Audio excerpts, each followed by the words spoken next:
Welcome to Sports Life presented by Cool. আপনাদের সঙ্গে আছে আমি সঞ্জনা আইভি। আগামী 2 থেকে 3 বছরের মধ্যে বাংলাদেশ দল আবারও সেরা ফর্মে ফিরবে বিশ্বাস পেসার তাসকিন আহমেদের। বর্তমান স্কোয়াডের ক্রিকেটাররা খুব সাহসী, ভালো ফর্ম নিয়ে গেলে 2026 ও 27 বিশ্বকাপেও ভালো করা সম্ভব বলছেন এই পেসার। তবে সিনিয়রদের ঘাটতি পূরণে দলীয় পারফরমেন্স করাটা খুব জরুরি বলছেন তাসকিন। সাদা বলের ক্রিকেটে শেষ হয়েছে পঞ্চপাণ্ডব অধ্যায়। লাল বলের খেলায় আছেন কেবল মুশফিকুর রহিম। স্বভাবতই এর প্রভাব পড়েছে বাংলাদেশ দলের পারফরমেন্সে। সাম্প্রতিক সময়ে আইসিসির ইভেন্টে টাইগারদের খারাপ পারফরমেন্সের সংখ্যাটা বাড়ছে বাংলাদেশের পিছিয়ে পড়ার ঝুঁকি। কিন্তু আস্থা রাখতে বলছেন তাসকিন আহমেদ। এই পেসারের বিশ্বাস 2-3 বছরের মধ্যে আবারও সেরা ছন্দে দেখা যাবে লাল সবুজের প্রতিনিধিদের।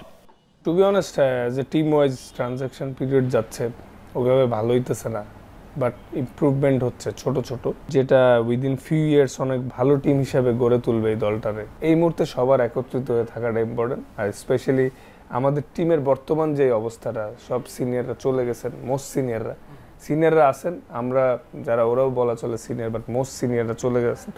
তো এখন আমাদের স্টেপ আপ করার সময় এবং সবাই মিলে একত্রিত হয়ে দলটাকে লিফট করতে হবে। 2026 সালে ভারত ও শ্রীলঙ্কায় বসবে টি-20 বিশ্বকাপ। 27 সালে দক্ষিণ আফ্রিকায় বসবে ওয়ানডে বিশ্বকাপের পরবর্তী আসর। তাই তো রিগ্রুপ হতে খুব বেশি সময় পাবে না বাংলাদেশ। এই 2 আসর থেকে খুব বেশি প্রত্যাশা করারও সুযোগ নেই। তবে তাসকিন বলছেন, ভালো ফর্ম নিয়ে বিশ্বকাপে গেলে সাফল্য পাওয়া সম্ভব। নেক্সট ইয়ার টি-20 ওয়ার্ল্ড কাপ আছে, 27-এ বড় বিশ্বকাপ।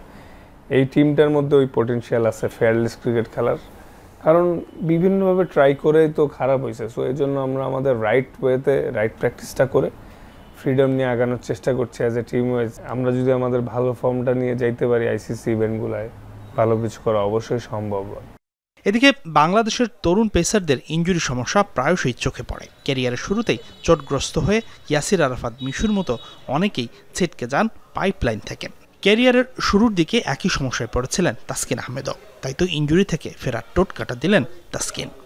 বোর্ডের তো অনেক কিছু দেখতে হয়, তারা 1, 2, 5 প্লেয়ার ইনজুর সেটা ওইভাবে দেখতে পারবে না, যেটা আমি রিয়েলিটি বলতেছি। তো এখন অ্যাজ এ প্লেয়ার 2টা চয়েস। আমি ইনজুর্ড, আমি স্যাড, আমার বোর্ড দেখতেছে না, আমার কোনো ট্রেনার কমিউনিকেট করতেছে না। আপনি এভাবে বসে থাকেন, আপনি বসেই থাকবেন, কেউ আপনারা জিজ্ঞেসও করবেন না। আরেকটা কাজ করা যেতে পারে, ওকে বোর্ড দেখতেছে না, ওকে লেটস স্টেপ আপ, আমি আমার ওয়েতে আগে নিজে থেকে একটা ট্রেনার নেই, নিজে একটু স্টাডি করি আমার ইনজুরিতে কি অবস্থা, আমি আমার বেস্টটা দেই, এরপর না হলে তারপর গিভ আপ করি, তারপর বোর্ডের কাছে সহায়তা চাই। হাসিনুর রহমান, যমুনা স্পোর্টস, ঢাকা। বিপিএলে বরিশালের পর এবার পিএসএলে লাহোর কালান্দার্সের হয়ে শিরোপা জিততে চান রিশাদ হোসেন। দারুণ পারফরম্যান্সে আন্তর্জাতিক ফ্র্যাঞ্চাইজিতে নিজের আগমনী বার্তা দিয়ে রাখতে চান এই টাইগার লেগ স্পিনার। পাকিস্তানের উইকেট ব্যাটিং সহায়ক হলেও চিন্তিত নন রিশাদ। দেশটিতে চ্যাম্পিয়ন্স ট্রফি খেলার অভিজ্ঞতাকে করতে চান পুঁজি পিএসএলে। বিগ ব্যাশের দল হোবার্ট হ্যারিকেন্সে খেললে চ্যাম্পিয়ন দলের সদস্য হতে পারতেন রিশাদ হোসেন। তবে সেই অতৃপ্তি ঘুচেছেন ফরচুন বরিশালের জার্সিতে বিপিএল চ্যাম্পিয়ন হয়ে। মাঝে কানাডার গ্লোবাল সুপার লিগেও খেলা হয়নি। ফ্র্যাঞ্চাইজি ক্রিকেটের বৈশ্বিক মঞ্চে রিশাদ সবশেষ ডাক পান পিএসএল থেকে। জাতীয় দলের ব্যস্ততার কারণে কিছুটা অনিশ্চয়তা থাকলেও শেষ পর্যন্ত মিলেছে বিসিবির ছাড়পত্র। পিএসএলে লাহোর কালান্দার্সের হয়ে শিরোপা জেতার প্রত্যয় এই তরুণ লেগ স্পিনারের। আলহামদুলিল্লাহ যে এনওসি পাচ্ছি এবং যাচ্ছি পাকিস্তানে, তো এর চেয়ে বড় আমার কাছে মনে হয় না যে আমি এর থেকে বড় খুশি আর কি, যে যাচ্ছি ইনশাল্লাহ। তো ভালো করার চেষ্টা করব, টুর্নামেন্টটা চ্যাম্পিয়নে আসার চেষ্টা করব ইনশাল্লাহ। পিএসএল যাত্রায় রিশাদের সঙ্গী হচ্ছেন লিটন দাস ও নাহিদ রানা, যেখানে করাচি কিংসের হয়ে খেলবেন লিটন আর নাহিদ লড়বেন পেশোয়ার জালমিতে। দেশের বাইরে নিজের প্রথম ফ্র্যাঞ্চাইজি আসরেই বাজিমাত করতে চান রিশাদ, উন্মুক্ত করতে চান ভবিষ্যতের দুয়ার। পাকিস্তানের উইকেট হিসাবে যতগুলো ব্যাটসম্যানদের সাথে খেলছি এবং পাকিস্তানের ম্যাক্সিমাম ব্যাটসম্যানের সম্বন্ধে ধারণা আছে, তো অতটুকু নিয়ে কাজ করতেছি যে কে কোন জায়গায় ভালো খেলে না খেলে এইসবই আর কি। সবসময় বলে আসি যে আমি টিমের যেটা প্রয়োজন অতটুকু দেওয়ার চেষ্টা করবো। টিমের প্রয়োজনে যদি একটা ছক্কা লাগে আমি 6 মারার চেষ্টা করব, এবং টিমের প্রয়োজনে যদি 10 বলে 30 করার লাগে আমি এরকম করার চেষ্টা করি সবসময়। তো আমি চেষ্টা করবো যে টিম যেন জিতে, এরকম কিছু করার ইনশাল্লাহ। রিশাদের জন্য পিএসএল এর মঞ্চ সহজ না হওয়ার সম্ভাবনাই বেশি, কারণ পাকিস্তানের উইকেট কিছুটা ব্যাটিং সহায়ক। তবে সম্প্রতি দেশটিতে চ্যাম্পিয়ন্স ট্রফি খেলে আসার অভিজ্ঞতা পুঁজি করতে চান নীলফামারীর এই ক্রিকেটার। পিএসএলে যাচ্ছি, এটা আমার জন্য অনেক অপরচুনিটি এবং আমার ফিউচারের জন্য ভালো এবং বাংলাদেশ ক্রিকেটের জন্য ভালো। তো আমি চেষ্টা করব যে এখান থেকে যতটুকু নেওয়া যায় এবং বাংলাদেশকে যতটুকু যাওয়া যায়। 11 এপ্রিল পিএসএল এর উদ্বোধনী দিনে ইসলামাবাদ ইউনাইটেডের বিপক্ষে মাঠে নামবে রিশাদ হোসেনের লাহোর কালান্দার্স। পরের দিন আলাদা ম্যাচে লড়বে নাহিদের পেশোয়ার জালমি ও লিটনের করাচি কিংস। মুজনেবিন তারেক, যমুনা স্পোর্টস, ঢাকা। পাকিস্তানে পৌঁছানোর একদিন পরেই শেষ সময়ের প্রস্তুতি স্বার্থে অনুশীলন করেছে বাংলাদেশ নারী ক্রিকেট দল। পিসিবির ন্যাশনাল ক্রিকেট একাডেমিতে ব্যাটিং ও বোলিং প্র্যাকটিস করেছেন নিগার সুলতানা জ্যোতিরা। পাকিস্তানের উইকেট সাধারণত ব্যাটিং সহায়ক, প্রস্তুতিটাও সেরকমভাবেই সেরে নিচ্ছেন দলের ব্যাটাররা। এর আগে ব্যাটিংয়ে ভালো করার লক্ষ্যের কথা জানিয়েছিলেন দলের অধিনায়ক জ্যোতি। আগামী 5 থেকে 19 এপ্রিল লাহোরে অনুষ্ঠিত হবে বিশ্বকাপ বাছাই পর্ব। বিশ্বকাপ বাছাইয়ে আগামী 10 এপ্রিল থাইল্যান্ডের বিপক্ষে নিজেদের প্রথম ম্যাচে মাঠে নামবে নিগার সুলতানা জ্যোতির দল। বাংলাদেশের বাকি ম্যাচগুলো যথাক্রমে 13 April Ireland, 15 April Scotland, 17 April West Indies ও 19 এপ্রিল স্বাগতিক পাকিস্তানের বিপক্ষে।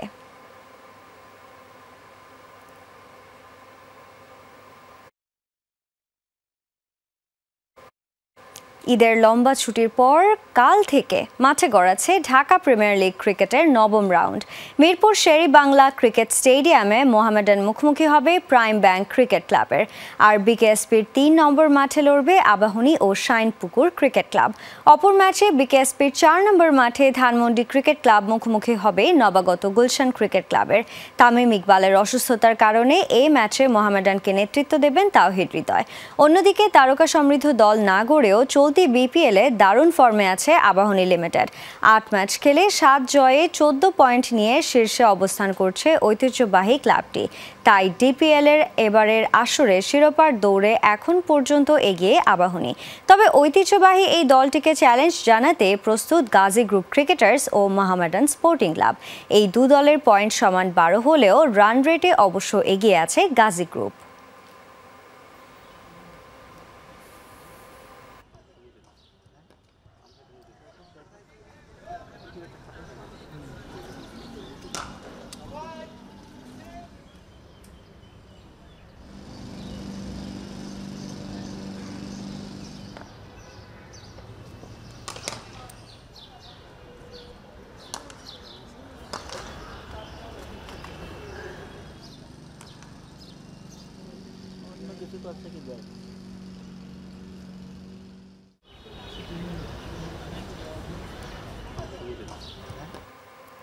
বিদ্রোহী নারী ফুটবলারদের সঙ্গে সভায় বসেছিলেন বাফুফের সভাপতি তাবিথ আউয়াল।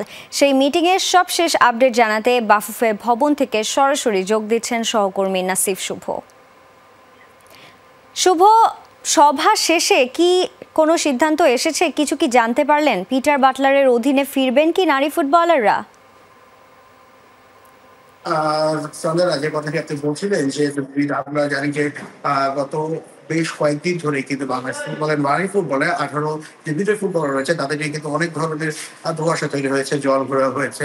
তো অনেক কিছু পরেও কিন্তু তারা বাটলারের অধীনে কিন্তু যে অনুশীলনটি রয়েছে তো সেটিখানে কিন্তু তারা যোগ দেয়নি। সেই সাথে আমরা জানি যে সংযুক্ত আরব আমিরাত সফর করেছিল বাংলাদেশ নারী দল, সেখানে দুটি ম্যাচও খেলেছিল সেখানে। তো সেই জায়গাটা কিন্তু সিনিয়র ফুটবলারদের কেউ কিন্তু ছিলেন না, অর্থাৎ 18 ফুটবলারের কেউ কিন্তু সেই জায়গাটাতে অংশ নেয়নি। তো এরপরে হচ্ছে ঈদের ছুটি কাটিয়ে তারা কিন্তু আজকে 6 জন তার বাস্তবের ভবনে কিন্তু তারা উঠেছেন। তো সেই জায়গা থেকে তাদের ভুটানের যে লিগ খেলার কথা ছিল সেখানে একটা বিষয় সিদ্ধান্ত আসার কথা এবং সেই জায়গায় তারা ছাড়পত্র পেয়েছেন। যেমনটি আমাদেরকে জানিয়েছেন বাফুফের মিডিয়া কমিটির চেয়ারম্যান আমিনুল ইসলাম বাপু। তো তিনি কিন্তু আমাদেরকে আরো অনেক বিষয়ের আশ্বস্ত করেছেন যে পরবর্তী সভা যেগুলো হবে সেখানেও কিন্তু তারা অনেক কিছু জানিয়ে দিতে পারবেন। অর্থাৎ আজকে যে সভাটি বলা যায় সেটি কিন্তু ঈদ পরবর্তী যে বাফুফের সভা সেটি কিন্তু এই জায়গায় তারা মিলিত হয়েছেন, তেমনটাই তার কথা থেকে উঠে এসেছে। এবং অনেক কিছুই কিন্তু আমরা জিজ্ঞেস করার পরও দেখা গেছে যে তিনি এড়িয়ে গেছেন, অর্থাৎ পুরোপুরি কিন্তু যে কথা যেগুলো বলার কথা ছিল বা কিংবা যে জিনিসগুলো নিয়ে দেশের যে ফুটবলের উন্মাদনা রয়েছে বা ফুটবল প্রেমীদের যে আশা প্রত্যাশা রয়েছে আর সেই জায়গায় কিন্তু এখনো কিন্তু সেভাবে করে কিন্তু প্লেয়ার করার কথা বলবেন। অর্থাৎ ছয় ফুটবলের মধ্যে সাবিনা খাতুন, ঋতু পর্ণা, মাসুরা পারভিন, রুকনা চাকমা সহ আরো 6 জন কিন্তু তারা কিন্তু যাচ্ছেন ভুটানে, সেটি কিন্তু নিশ্চিত করেছেন। কিন্তু লিগ চলাকালীন সময় অর্থাৎ বাংলাদেশ নারী ফুটবলে যে এফসি এশিয়ান কাপের বাছাইপর্ব রয়েছে, তো সেই সময়টাতে তারা ফিরবেন কিনা কিংবা কোচ পিটার বাটলারের অধীনে তারা কি আবারও ফিরবেন কিনা ক্যাম্পে, সেই বিষয়ে কিন্তু তারা এখনো কিন্তু কোনো কিছু জানাননি। এবং সেই সাথে বাটলারের অধীনে পরবর্তীতে তাদেরকে দেখা যাবে বিষয়টাও কিন্তু নিশ্চিত করে বলতে পারেননি আমি ইসলাম বাবু। শুভ, আপনাকে অনেক ধন্যবাদ। পরবর্তীতে নিশ্চয়ই আরও বেশ কিছু আপডেট আপনার কাছ থেকে আমরা পাবো। ফুটবল এদেশের মানুষকে কি দিয়েছে সেই হিসেব না কষে ফুটবলকে এক সমুদ্র ভালোবাসা দিয়েছে বাংলাদেশের মানুষ। 1000 কিলোমিটার দূরের ব্রাজিল, আর্জেন্টিনা কিংবা মেসি, রোনাল্ডো, যা কিছু ফুটবলের তার সবটাই আপন করে নিয়েছে লাল সবুজের দেশ। সেই দেশের হয়ে যখন হামজা চৌধুরী গেয়ে ওঠেন আমার সোনার বাংলা আমি তোমায় ভালোবাসি, তখন ফুটবল আবারও খুঁজে পায় তার সত্যিকারের প্রেমিক। একটি দেশ লাল সবুজের, এদেশে ফুটবলের প্রতি যে ভালোবাসা তা বুঝতে আপনার রকেট সায়েন্স জানার দরকার নেই, দরকার কিছুটা আবেগ। বিশ্বকাপ এলেই যে আবেগ প্রতিটি রাস্তায়, প্রতিটি দেয়ালে আপনাকে শেখাবে ফুটবলের প্রতি ভালোবাসা কাকে বলে, শোনাবে 1000 কিলোমিটার দূরের ল্যাটিন আমেরিকার কোনো দেশের সাথে এদেশের মানুষের সফল প্রেমের গল্প। ব্রাজিল কিংবা আর্জেন্টিনা, রোনালদো কিংবা মেসি, যে যাকে ভালোবাসে সে তাকে মন উজাড় করেই বাসে। তাই তো টিএসসি থেকে ভামোস আর্জেন্টিনা চিৎকার যখন পৌঁছে যায় বুয়েন্স আয়ার্সে, তখন প্রশ্ন ওঠে এদেশের পাগল ফুটবল ভক্তরা কতটা উচ্ছ্বাসে মাতবে যদি লাল সবুজের পতাকা কোনোদিন ওড়ে বিশ্বকাপের মঞ্চে। ভবিষ্যতের সেসব অনিশ্চয়তা তোলা থাক ভাগ্য বিধাতার পাণ্ডুলিপিতে। এই বদ্বীপের মুখ ফেরানো ফুটবলে নবজোয়ার নিয়ে এলো যে হামজা চৌধুরী, তাকে ঘিরে উচ্ছ্বাসটাই দেখুন না। শত শত ক্যামেরার লেন্সের কি দীর্ঘ অপেক্ষা হামজার মুখের হাসিটা একবার দেখবে বলে। এ প্রেম কি শুধু হামজার সাথে ক্যামেরার, নাকি ফুটবলের সাথে এদেশের মানুষের? গত অক্টোবরে সামাজিক যোগাযোগ মাধ্যম ফেসবুকে একটা পেজ খুলেছিলেন হামজা চৌধুরী, যেখানে খুব বেশি নিয়মিত নন তিনি। তবে পেজের বয়স এখনো 6 মাস না পেরোলেও সেখানে হামজার অনুসারীর সংখ্যা এরই মধ্যে পেরিয়েছে 1 মিলিয়ন। আর এই মাইল ফলক ছুঁয়ে ভক্ত সমর্থকদের উদ্দেশ্যে কৃতজ্ঞতা, ধন্যবাদ জানিয়েছেন হামজা। হামজার জন্য অপেক্ষা আর ভালোবাসা তো আগেই ছিল, তবে সেটা বহুগুণে বেড়েছে গেল 25 মার্চ। দেশের জার্সি গায়ে জড়িয়ে শিলংয়ে যেদিন হামজা গেয়েছেন আমার সোনার বাংলা আমি তোমায় ভালোবাসি, দেশের মানুষ সেদিনই তো তাকে সত্যিকারের আপন করে নিয়েছে। হামজার ফুটবল এদেশের মানুষের জন্য প্রতিপক্ষকে হারাতে পারুক আর না পারুক, ফুটবলের প্রতি এদেশের মানুষের প্রেম তো হার মানায় রোমিও জুলিয়েটকেও।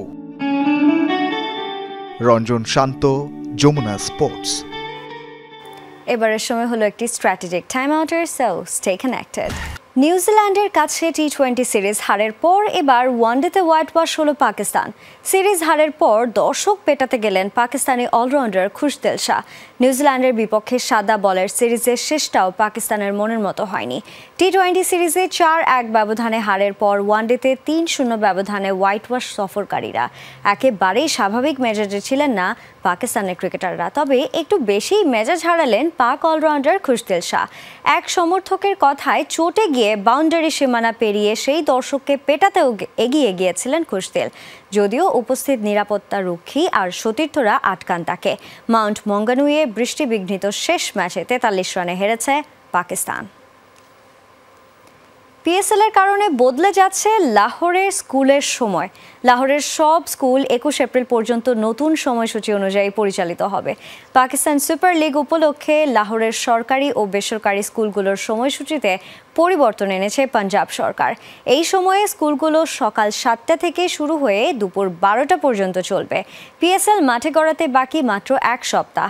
6 দলের জমজমাট এক টুর্নামেন্টের ফাইনাল সহ বেশিরভাগ ম্যাচ হবে লাহোরে। আর তাই অদ্ভুত এক সিদ্ধান্ত নিয়েছে পাঞ্জাব সরকার।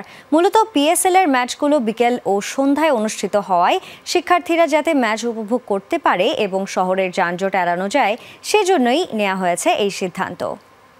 চ্যাম্পিয়ন্স লিগে অ্যাটলেটিকো মাদ্রিদের বিপক্ষে ম্যাচে রেফারির সাথে অসাদাচরণ করার জন্য রিয়াল মাদ্রিদের 3 ফুটবলারকে শাস্তি দিয়েছে উয়েফা। আর্থিক জরিমানা করার পাশাপাশি এমবাপ্পে ও রুডিগারকে 1 ম্যাচ নিষিদ্ধ করেছে উয়েফা। কিন্তু আর্সেনালের বিপক্ষে এই 2 তারকার খেলতে কোনো বাধা নেই, কারণ সাজা 1 বছরের জন্য স্থগিত থাকবে। যদি এই সময়ে তারা একই ধরনের অপরাধ আবার করে তখনই কার্যকর হবে এই নিষেধাজ্ঞা। উয়েফা শুক্রবার বিবৃতিতে জানায় রুডিগারকে 40,000 ইউরো আর এমবাপ্পের জরিমানা করা হয়েছে 30,000 ইউরো। অভিযোগ থাকলেও ভেনিসিয়াস নির্দোষ প্রমাণিত হয়েছেন, তবে আরেক মিডফিল্ডার দানি সোবাইয়সকে করা হয়েছে 20,000 ইউরো জরিমানা। আর এই ছিল আজকে স্পোর্টস লাইভে। এতক্ষণ সঙ্গে থাকার জন্য সবাইকে ধন্যবাদ। আল্লাহ হাফেজ।